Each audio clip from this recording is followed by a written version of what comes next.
Hey everybody, and before we get into creating your program outline, let's start talking about the different tools and techniques that you're going to see out there. Now, almost every technique that you're going to see in the dog training world can be summed up in one of three different ways. One will be luring, and with luring, you actually take a food or a reward item and you lure them into the position. Once they're in the position, you click and reward, or you mark and you reward.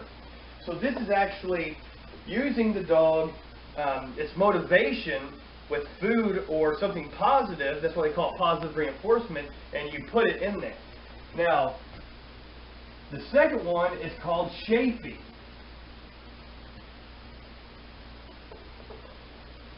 Once you shape something, then it's a little bit different than luring.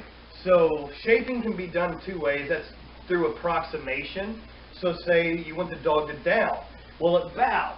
Its butt's up in the air, you can click and reward. And then when its butt comes down eventually, you can click and reward.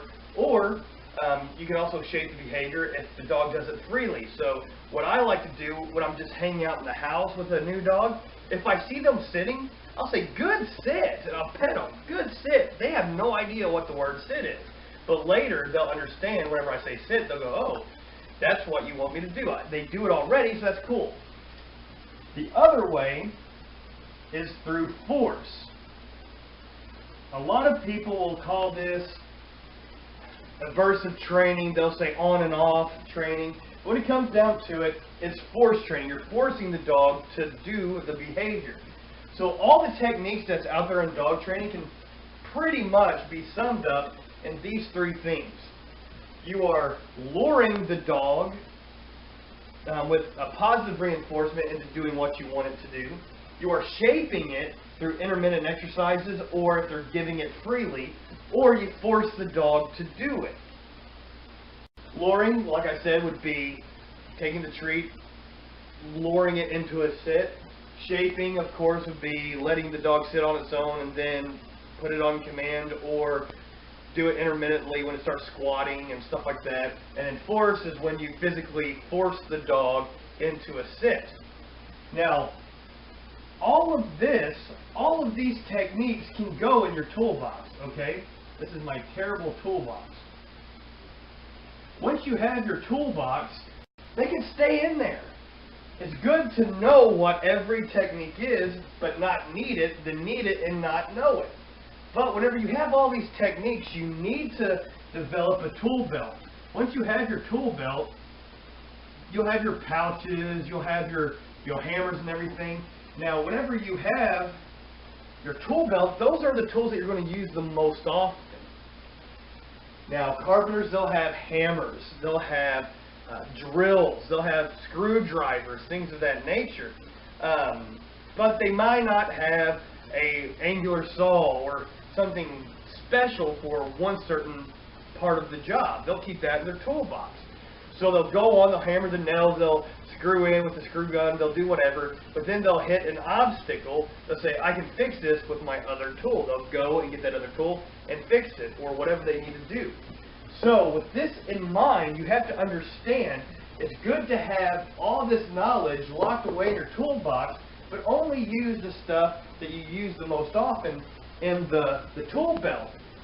Now, with that being said, whenever I choose my techniques for my tool belt, I look for certain things. One of the things I look for is the techniques that work 90% of the time with 90% of the dogs. What I mean by this is there are some techniques that will not work on certain breed dogs or certain type of dogs. There's some techniques that work great for that type of dog. So let's say you use a lot of force. If you get one of those dogs that are just naturally aggressive, if you give them too much force, they might come at you. And then you have dogs that might not be motivated with food or rewards or something like that. So you might have to use a little bit more force on them to get their attention and get their focus. So what I like to do is take the techniques that work 90% of the time on 90% of the dogs. That will go to my tool belt. All the other stuff will go in the toolbox. Now I want to look at things that are similar. Things that are similar, I misspelled that. There we go. Things that are similar are easy to chain upon. If there's a certain way you teach one thing and it closely resembles the next thing, that closely resembles the next thing, it makes for a more fluid kind of thing. If you're teaching a dog how to, sit with the reward, but then you're using force to teach it how to down, that's kind of conflicting. So pick one or the other that makes sense to that dog. The last thing that we like to focus on is chaining it all together, and we call this a routine.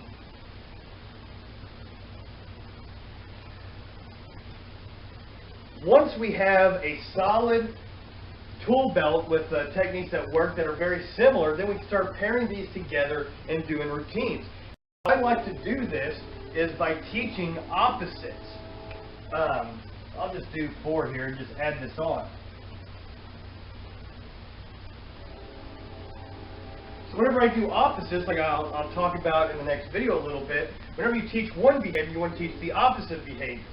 So now we have opposites, teaching one behavior, teaching the opposite behavior, using that in a routine that are all similar together that works on 90% of the dogs, then you're going to have a nice solid tool belt that will get your program up and going and get dogs trained effectively, efficiently, and make you look good doing it.